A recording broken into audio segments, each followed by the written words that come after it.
Welcome to the Self-Publishing School podcast. This is the podcast to listen to if you're an aspiring writer or an author who wants to be more successful. On this show, you'll learn how to write and launch a book successfully, all from the top authors and people just like you who are doing it at the highest level. I'm your host, Chandler Bolt, the founder of Self-Publishing School, the author of the book called Published, and the CEO of selfpublishing.com. For free training on how to publish a book that sells 10,000 copies, go to selfpublishing.com/free training.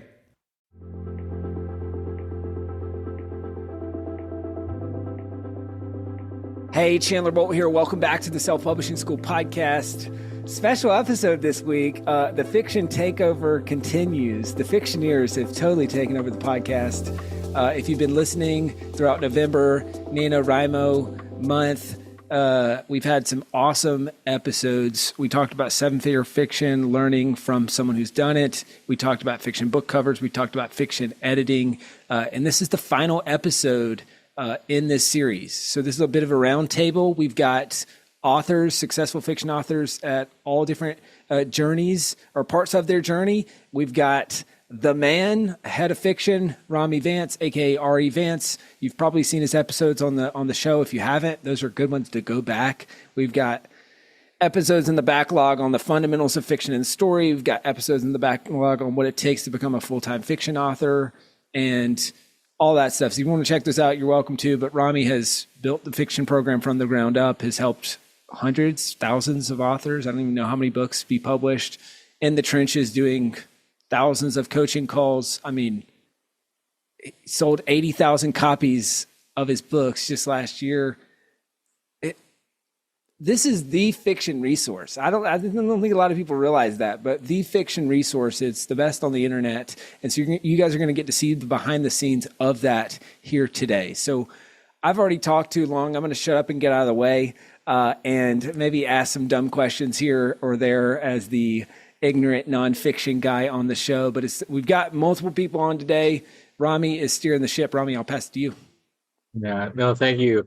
Yeah, I know you always do the introduction of how many books I sold last year, but the truth is, it's like there are so many people doing way better than me.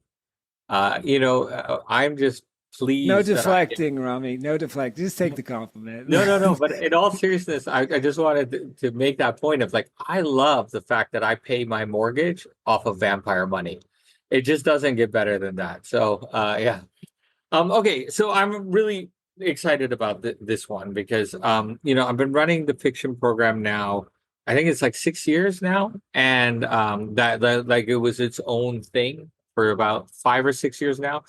And over the years, I've seen students come and go, and there's that kind of common denominator of success that I've seen continuously appear. And if I were to kind of boil down the common denominator of success to a couple points, the first thing is that they fully understand that writers write, right? And as we've talked to Paul, Joe, and Julia, who are on various stages of their authoring career, and are headed in the right direction. In Joe's case, are in state, right? He's found the place, right? And not only are they found they're doing that, but they're willing to listen, right? Like they're willing to play the fool before they can become the master. And I think that's really important. Like you're ultimately coachable, and that you don't know everything, right? And I don't know everything, but I can point you in the right direction and try to give you that stop you from spinning your wheels. The other thing is that they're not afraid of hard work. And that's the thing that I think is probably the biggest misconception about writing fiction is that, I'm going to write the one book. I'm going to post it up onto Amazon. It's going to sell 1 million copies because my mother told me I was special.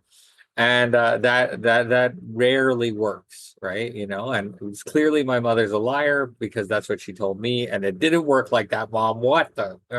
Anyway. And so to that end, you can have a fiction career if you are willing to roll up your sleeves and work. And these three people are the epitome of exactly that, right? Every single one of them have worked their butts off. And so we got Julia, we got Paul, and we got Joe. And I'm just so happy to have, students who are doing it, right? And are progressing. So now there's kind of a progression here. And I wanted to start with Julia, who is, I'd say, at the beginning, but has already hit some of those key metrics where it's like, oh, okay, Julia, like it's simple, right? Like just keep going. Like that's the answer. Just keep going. So Julia, I'm going to ask everyone this question, by the way. So sorry to throw you under the bus, Julia. The rest of them get time to prepare. But Love going first. yeah. And it's not a ladies first situation this time, Julia. So just so you know, right? But my question to you is this: what do you wish you had known 2 years ago? Like, what do you wish you had known when it popped into your head, I want to write a book, that you now know, you know? Oh my gosh, a great question. You know what? I'm actually glad that I was as ignorant as I was going into this, because I think if I had known the things that come after just the end, right? Typing the end to my novel, I think I would have been discouraged, maybe. Um, because there's a lot more to publishing a book than just writing the words on the page. And I'm beyond grateful that I found self-publishing and have the team that I have and the resources that I have, because I am 100% convinced that without all of you, I would not be doing what I'm doing as well as I'm doing after 2 months into this journey of publishing. I It love didn't answer your question, but No, you didn't, but I love hearing what you're saying, and I can see Chandler already chastising me for what I'm going to say next. I think we pointed you in the right direction, and we cut the fat. But like you really did, you put in the work, right? And you put in the effort. So tell us a little bit about your story. Just give us that top line elevator pitch piece of it. But I really want to kind of ask two questions as you're telling the story. If you can kind of address these 2 points as you're telling the story. The vision of the story that you had before you joined, and then how that vision evolved as you got deeper into the process and started to see like what the market is doing, what other authors are doing, that kind of immerse yourself into the genre requirements, that kind of stuff. yeah, I mean, I started working on this book years and years ago and never really considered publishing it until my husband sort of said, "Hey, what are you doing in your evenings?" I mean, it was it was my habit that I never told anybody about, not even those closest to me, because I thought, well, I mean, who am I? And then my husband said, actually, this is really good. Tell me more about this. Read it to me. And he was the one who pushed me to publish. And at first, I mean, I was so ignorant. I knew nothing about anything and thought, oh yeah, trad publishing and all those things. But I'm a control freak. I like to have creative control over all things at all times. And thought, okay, maybe I think the self-publishing route is the way to go. No idea where to go on that. Did a bunch of research, came across selfpublishing.com, Yeah. called, had Okay. that initial conversation, and then the second conversation, and the third conversation. I may not have been as excessive as Joe in my calls, but I talked a few times, and then at that point, probably about 85% of my manuscript was done. So I was pretty far into the process, into the writing process. Yeah. But then quickly realized, once I started having my coaching calls, I had the group calls with Rami and Joe, and then my individual coaching calls with Barbara, realized that there's so much more to it. The editing, the marketing. I mean, I did not know the first thing about even uploading to KDP, writing a blurb, for crying out loud. Didn't know any of that. Yeah. And I mean, it's a steep learning curve, and I'm still feel like I really don't know my head from my bottom most of the time. Yeah, it's hilarious because I work with co-authors now. Like that's a big part of what I do. And so here are people who are like writing 20,000 words a week. We're talking like 2, 3 times a week. We're going over the story. We're doing all this stuff. And then at the end, I'll say, hey, why don't you give me a rough draft of a blurb and I'll fix it up. But just give me, I just want to know what you think should be in the blurb. And I mean, the pain and suffering they feel, they just wrote 100,000 word book, but to write that 200 word blurb, Terrible. yeah, it's terrible. Nightmare. Okay, cool. Well, I have one more question for you, Julia, but I'm going to go jump to Paul. So I do have bad news for Julia and Joe, and I do apologize to both of you now. I really do. But Paul is my favorite student ever, and everyone is just vying for second place. Okay, so yeah, that's right. Well, Paul and I had breakfast in Niagara on the Lake not too long ago. We just happened to be in That's the all same. it takes. Yeah, that's all it takes. That's right. He's very cheap. Holy cow. Yeah, I'm a cheap thrill. That's all I have to say. So, Paul, but the reason why Paul's my favorite student is as follows. Okay, and so Paul, I know you've heard me say this a few times. I apologize, but so Paul joined the course at the age of 68, and he had come to us with a sci-fi dystopia story. And he told me about the story and my initial thoughts, which I told him, like I don't sugarcoat things. In fact, that's my number one feedback I get from students is it'd be nice if Rami sugarcoated a little bit. Like, look, this pretty dark story, right? It is a pretty grim message. And it's a standalone. You need a series, and it's hard to make it as a standalone. And so he turned that sci-fi dystopia into a series, and it was an utter and absolute failure. I mean, like just crash and burn. And look, when I have students, and unfortunately, that is reality of many people's first series. In fact, you're going to hear Joe's story in a minute, and that's exactly. It wasn't quite as bad a crash and burn. Sorry, Paul, but it was still it was still a car wreck. Still available. It might take off sometime. Yeah. I mean, Paul, if the front wheels of the bus didn't hurt too bad, the back wheels definitely hurt. Sorry, keep going, Rami. He backed up. It wasn't as bad. And then drove back up. Okay. So the first series was rough. All right. There's got to be a silver lining here, Rami. Yeah. Chandler, Rami is a very bad driver, just for the record. So anyway, it was bad. But Paul wasn't going to give up, right? And in 68, right? Which I love. I just love that, right? He wasn't going to give up. And it's so often like I have students who write that first book or that first series and it's like, oh, this didn't work out. Well, screw it. I'm out. But the thing is like the hard work's been done. You've proven to yourself you could write a book. You've proven to yourself that you know how to carry a narrative flow. You've proven to yourself that you can read the market to some degree, right? Like there's certainly more skills there, but to some degree. And so Paul and I started talking about, well, should we pivot? And he admitted to me that he really likes Miss Marple-esque style cozy mysteries. And well, Paul, tell us about what you write and where you're at now. Well, and how many books you have. Oh, I'm losing count on that. Anyway, we'll start with the series. Yes, we did discuss it, maybe a change of direction, which and I did, and I looked and I thought, time for a new Miss Marple out there, but I want to start right from the beginning. I don't want her to jump in at 70. She's going to start as a young woman. So that's what I did. I draw my Miss Riddell character starts as a young woman in her 20s. And then by the end of the series, I say the end of the series, the end of the present series, there's 10 books there. She's can't remember now, 55, 58, something like that. Anyway, quite getting on a bit, So, and I really felt I could do better when I understood them better, So yeah, I did, and it did really well. I mean, it was very. Yeah. Rami said the first one was painful. Oddly enough, I didn't find it much as painful as the second one for the simple reason I didn't know what I was doing on the first one. So nothing that happened really hurt. I mean, I had no idea.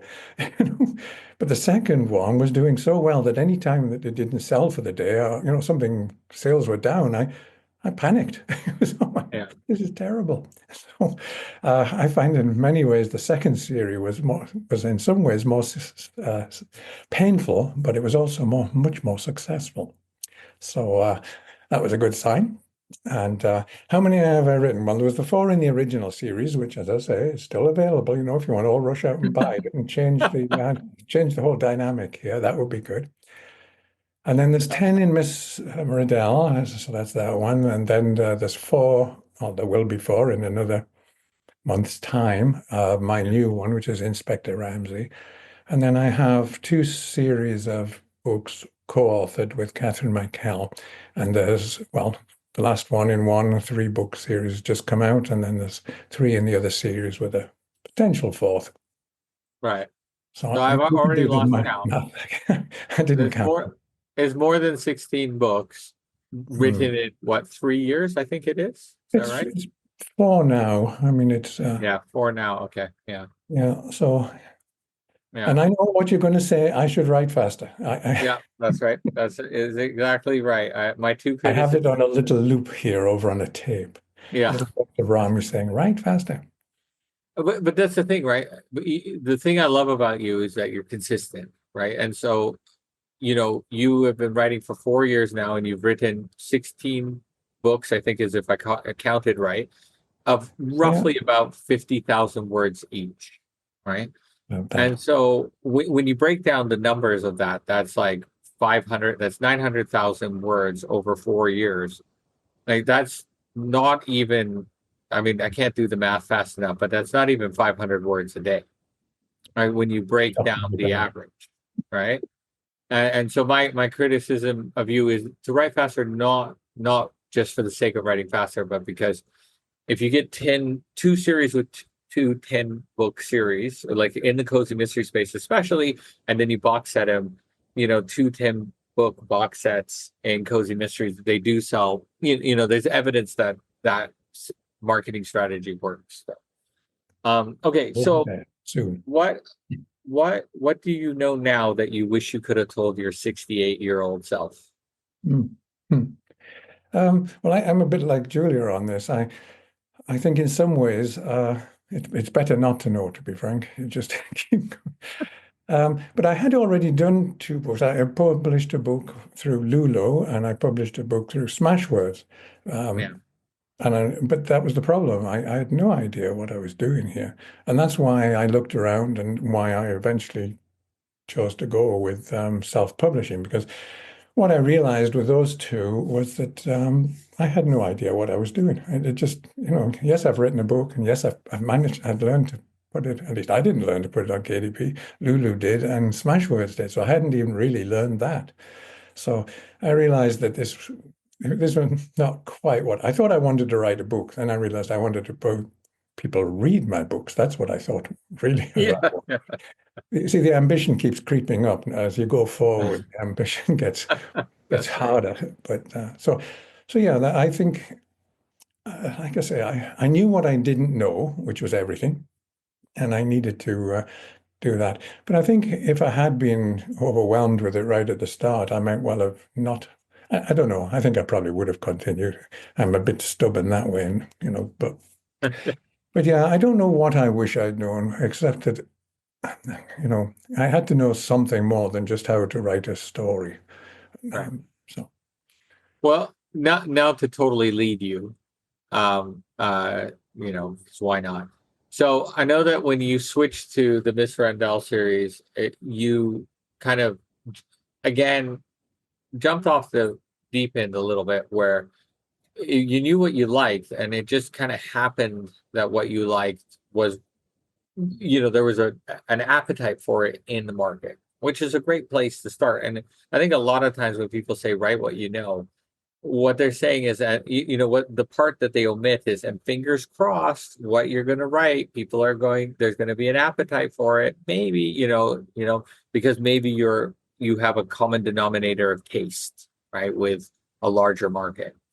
And then with the second series, I know that we had a chat about it just the other day, where you were talking about the research and the market research that you'd done for that second series, and where you had come out on the opposite end. And I'd love if I wish, could you tell them what you told me on that call? Because that was absolute music to my ears.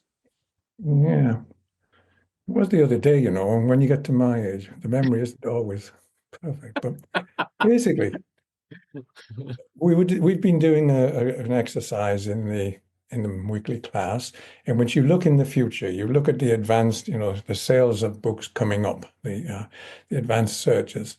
And we did this in Rami's class about a year, or maybe a little more than a year ago, because I was looking to replace the Miss Riddell series with the next one, and I had some ideas. And so we went through this exercise, as I say, about a year or more ago now. And the one that I thought I could do, there's various things in them. Paranormal, for instance, are hugely popular, but I just couldn't write that. But the one that I saw perhaps coming along was male character as the lead character and a dog and a female assistant, sidekick. It wasn't a strong evidence of it, but there was certainly one with Steve Higgs. And then there was another two that Verity Bright's female lead has a dog, and so on and so on. So there was evidence there that a character with a dog. So, and I thought, well, let's give it a go. A male character and a dog.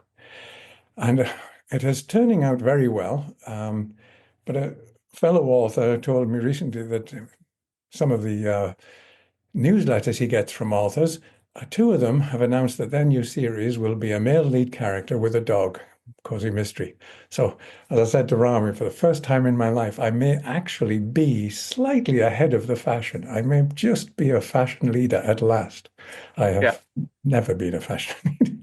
Yeah. So I am very pleased with myself. I did the research, and it's beginning to look as though I did it right. But and it's awesome. And I know that 8 months ago, 9 months ago, when we were talking about that, like there was a lot of frustration in your voice where you were like, I don't know if I'm doing this right. Like I'm still rolling the dice here, like, but you're rolling weighted dice, right? You're rolling dice that are designed to kind of fall in your favor. And I think that's really the best you can do when you're writing fiction.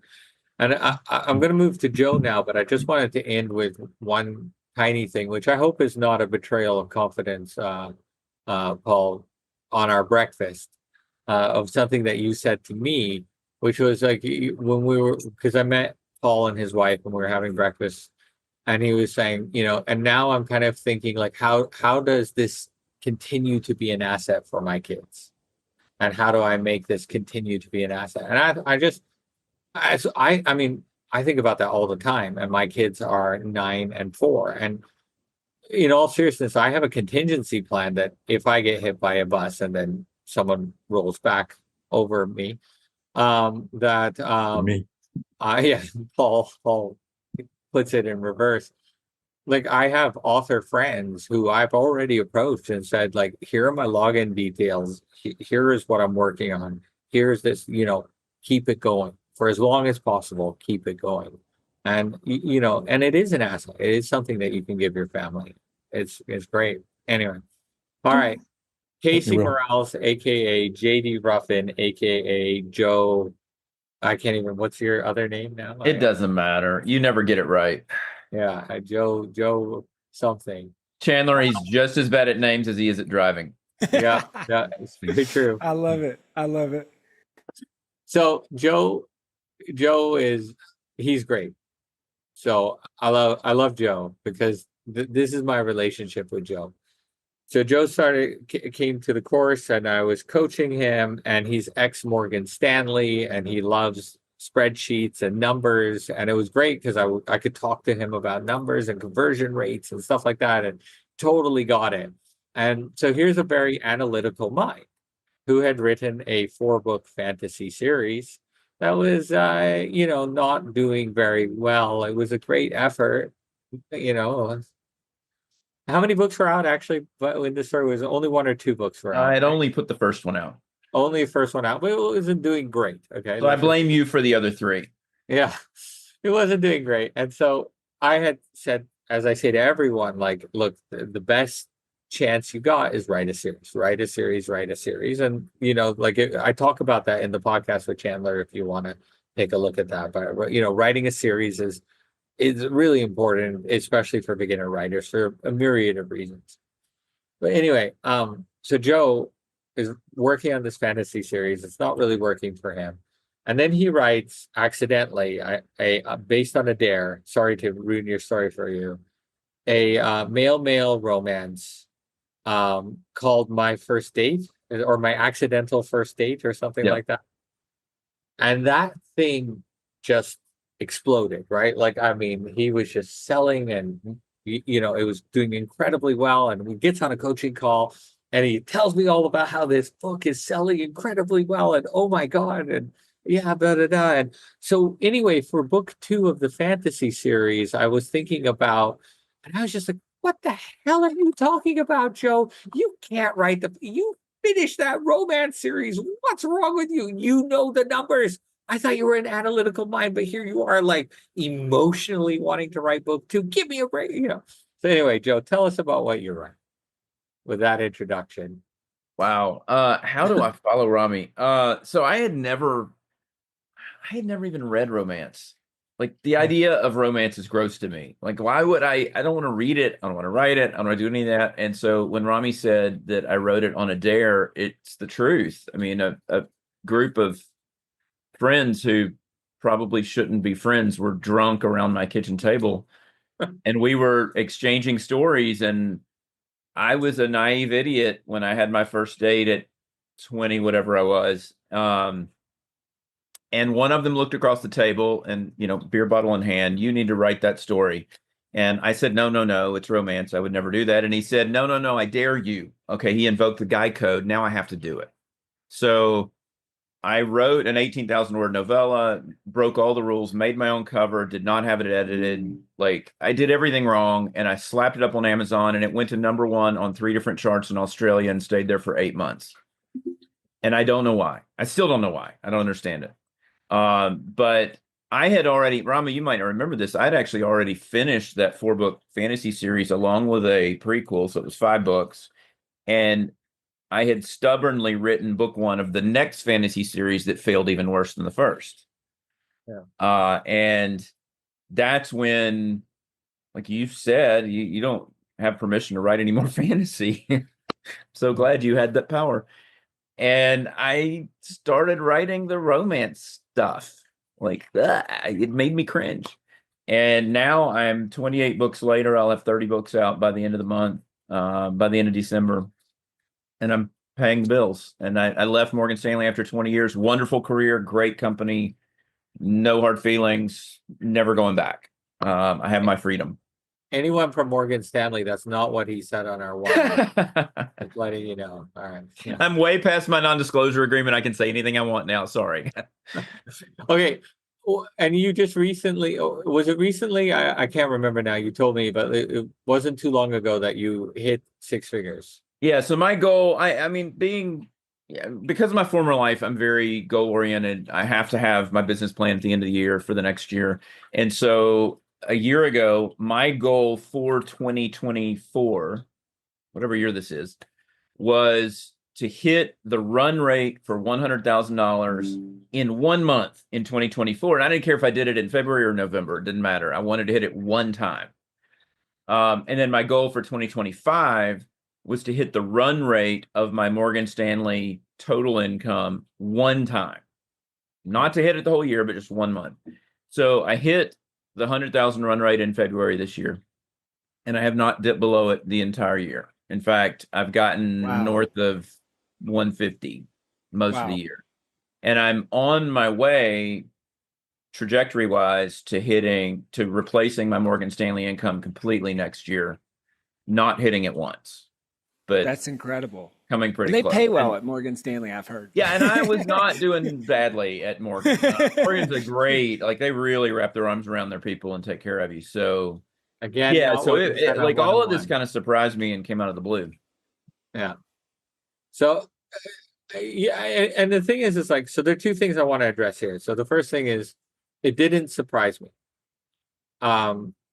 And the reason why it didn't surprise me is because whenever I have a student who has a creative mind but can read the numbers, I know they'll do well, right? Like, so 6 figures, like all of that, that's okay. Maybe that was, but I know that they can do well, right? Like, And it sucks, right? Because a lot of creatives reading the numbers, they hate it. I spent 2 hours today with one of my co-authors who he's writing his own stuff. So we're co-authoring together, but he's also doing his own series independently. So he's been asking me for support with his ads. And we spent 2 hours just looking at spreadsheets. And he said to me at the end of it, he goes, I was like, so what do we do next? I was like, well, tomorrow we're going to jump on and I'm going to show you how to calculate things like read through and stuff like that. And his response was, when do I write? And I said, yeah, I don't know. Because you spend more time, the bigger you get, the more time you spend on spreadsheets and stuff like that, because it really is about the numbers. The second point I want to make about you and what you've achieved is it could have worked with fantasy. And in fact, your fantasy series isn't doing bad now, right? Like, I mean, you've turned it around to some degree. Well, I mean, Rami, I'll let you in on a secret. I guess it's a really poorly kept secret because I published it, but I took that core fantasy series that I still believe in because I don't care what the market says. It's a good series. And I created a male romance storyline. I added characters, created a storyline, made that the sort of one of the central arcs of the series, recovered it, re-released it under my male romance pen name, and it is hands down the best-selling thing I've ever done. Yeah. And it got picked up by Podium for audiobooks, which the first one releases in January. It's getting picked up for international distribution and German translation by a German translation company. So like it's that original series that I still believe in is doing so well now that I know what I'm doing and I've rejiggered it and made it better. Yeah, so I so often have students who come in and they're like, I've been working on this story for 14 years and I have this and it's my dream and blah, blah, blah. And it's like, this is wonderful, but you haven't looked at what works. And for a lot of times it's that one little pivot. And so in your case, it was leveraging your audience with your male romance by adding that in it. But a lot of times for a lot of people, and I believe, Julia, this applied to you, but Barbara is your coach, so forgive me if I'm misunderstood what she told me, but it's like, it's looking at the first 50 pages of your book and really kind of going, okay, well, this is what I know people are interested in. And, like if you could get to someone to page 50, unless you really piss them off, which is possible, you probably are going to have them to the end. And if the story delivers in that last 250 pages, even if you're breaking market conventions, who cares, right? Like, because you've lured them in. That you're not Stephen King, so they need some kind of guarantee that they're going to like it. So play the game for the first 50 pages, and then be smart for the rest, right? Is the thing. All right. So now, to not make poor Julia suffer, my question to each and every one of you, okay, is I'll start with Casey. We'll work backwards, or sorry, Joe or JD or whatever the hell your name is. And what is the one? So someone's just starting out. They're just like thinking about writing their first book. What's the one piece of advice that you give them? And the challenge here, guys, is please, you can't say, yeah, what Joe said. Yeah, so I think my biggest piece of advice would be not to get in a car with Rami. No. So I would say, and this is a tough love piece of advice, because I genuinely want other authors to succeed. This community is so supportive of each other. We really do want to help each other. And it's one of the wonderful parts of being a writer. But understand that writing a story is different from telling a story, which is different from writing, business writing or technical writing or any other kind of writing you've done your entire adult life. And I can't tell you how many authors I meet who spent 50 years writing technical writing in a science field and then think that translates into skill as a storyteller. And sure, it helps you know the English language or whatever language you speak, but it doesn't help you be a good fiction storyteller. It's a fundamentally different skill. It's like saying, I learned how to play soccer as a child, so I'm going to pick up an oboe and be great. That's not the same thing. And so I think my advice would be understand that first book is your college education on the publishing industry in the fiction world, and know that your second book will be better than your first, and your third will be better than your second. And this is a craft you have to work at. You're not going to be instantly good. So accept that and just enjoy the ride. Really well said. And I know you're not going to toot your own horn, Rami. So this is where I think like people need to go through the Fundamentals of Fiction and Story program, because you lay it out so well.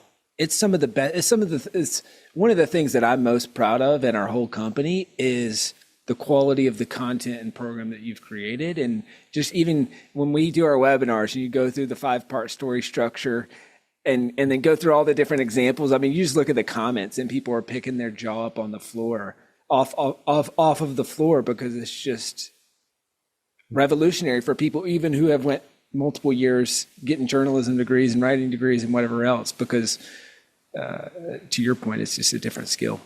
And because Rami hit them with a bus and their jaws on the floor. Oh, man. But then I lovingly patch you together, and you're stronger than ever. That's what my MO. Smack that glue on it. There you go, Rami. All right, Paul, hit us. One piece of advice to a beginner. Someone started out. Well, first of all, sign up with self-publishing, of course. But No, we didn't ask him to say that. Thank you. no, I know, but I do agree. I mean, I'm sure there are other things out there that would work well. But yes, get help right from the start, I would say. It took me a few years before I realized I needed help, but yeah, get help, and also to learn about books. I think I've read all my life, but in the last few years, all my reading has been nonfiction. It's a little nod for Chandler there.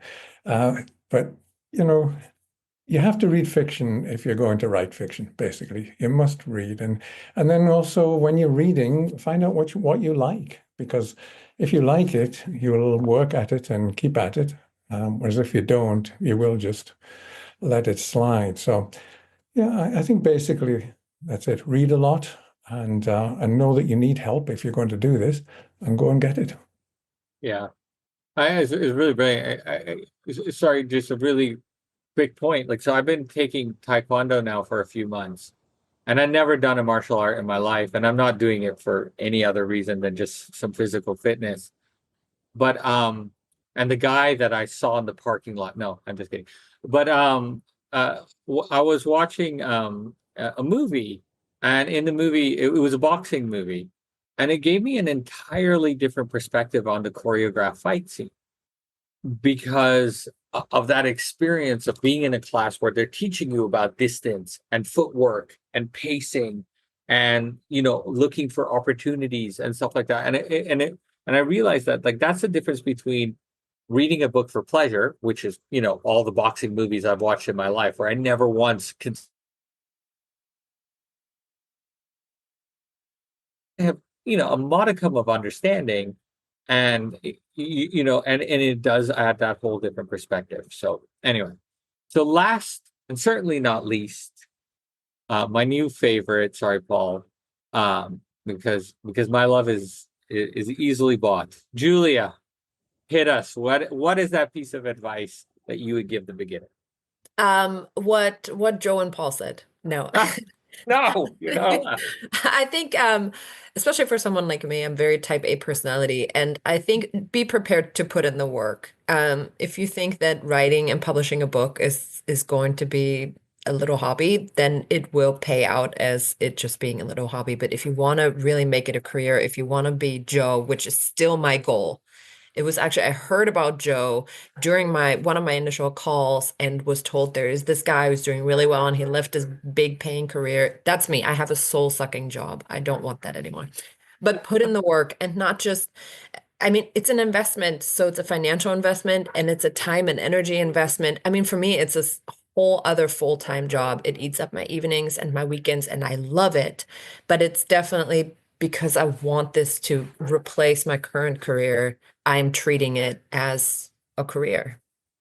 Yeah, it's amazing. And 2 points. One is that's not what she said on our one-on-ones, and two, she works for Morgan Stanley. But that aside, it's absolutely correct, right? And I think I'd like to end on this note and then pass the baton over to Chandler. The biggest criticism I have for every new student who comes into the course that I deal with and talk to is I always say, well, what do you want out of this? And I always get the same BS answer. Can I swear on this? I guess not. I'll just say BS answer. I want to say. And it's always the same thing. It's always, oh man, if I could just publish this book and, you sell a few copies, and if it affects one person's life, it'll all be worth it. And it's just BS, right? Because the reality is that a course like ours, it's a 1-year course. It's not cheap. If you're investing in this, you want something out of it, right? Like you want a career, you want something. And the fact that you play it small serves no one, right? Like just admit it. Admit that you want it and go for it and treat it seriously. And if you fail, let it suck. Let it suck that it fails, because then you got to get up and try again. Right? Like that's just what it is. But like if you fail and you don't really care, or at least that's what you tell yourself, then you're going to just be okay with failing and never getting up. And it's that would be my advice to young writers, is admit that this matters and let it hurt when it doesn't work out. So there you go. Incredible. I feel like we just went to Rami's dinner table there for a second. And I feel like this is a lesson that you maybe recently taught your kids. It's going to hurt, but you can get up if you really care about it. This is good. Hey, I'll wrap with this. It's just an incredible panel. If you're listening to this or if you're watching this on our YouTube channel, et cetera, I hope that you enjoyed this as much as I did. It's really fun just being a fly on the wall and seeing, Rami, what you're creating in the fiction world, and you guys, what you're creating. It's incredible. It's an incredible reminder for me of why I do what I do, why we do what we do, is stories like this, right? And so I hope you see yourself in these different stories. And this is a year, 2 years, or maybe a few years ahead of you. But it's what happens when you commit and you stop treating it like a hobby, as Julie said. And when you say, hey, I'm going to invest in myself, I'm going to do this thing. And maybe it works out, maybe it doesn't. But it's just really, really cool seeing what you guys have created. It's super inspiring. It's going to fuel me for at least the rest of the day here. But a couple things as we wrap. Number one, I will say, guys, check out their books, buy their books. We'll link them up in the show notes. Go support them. If you learned something, if you were inspired, and especially if you like the genre that they're writing in, go grab a copy of their book. I know it'd mean the world to them and to me. And then secondly, if you're interested in our help at selfpublishing.com, we'd be happy to help with your book. Go to selfpublishing.com/fiction. Book a call with the team. I know that might be scary, but chat with the team. We'll walk through, hey, what are your dreams and goals? Let's be honest about it, and let's start to make a plan. So go to selfpublishing.com/fiction, book a call with the team. And I said this earlier, but I truly believe this. It's one of the things I'm most proud of in the whole company, like the quality of instruction, of the course, of the program, of the coaching, of everything associated with what we do on fiction is just top notch. We've obviously got the Fundamentals of Fiction and Story program. We've got the full-time fiction program. Both are really, really good depending on where you're at.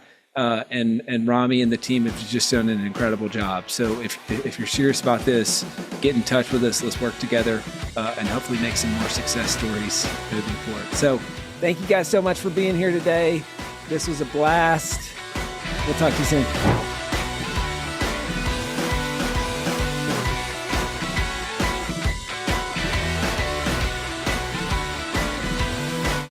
Thank you so much for watching or listening to this episode of the Self-Publishing School podcast. I know there's so many places that you can be spending your time. There's other podcasts that you could be listening to, YouTube channels that you could be watching.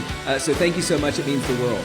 Now, I want you to do 3 things right now if you found this episode helpful. All right, number 1, I don't know if you know this, but we've got a YouTube channel. It's a companion channel to this podcast. All the video versions of the episode are on the YouTube channel. So number 1, subscribe to the YouTube channel.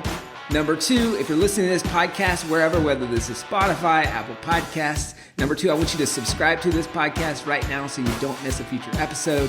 And then number three, this is probably the most important, leave a review on the podcast. All right, reviews are super important and help the podcast get discovered by other people. So number three, leave a review on the podcast. Thank you so much. I'll see you in the next episode. If you're on the fence about scheduling a publishing consultation call with my team, maybe you're not quite ready for that, I've got some free training that I think will be really helpful for you.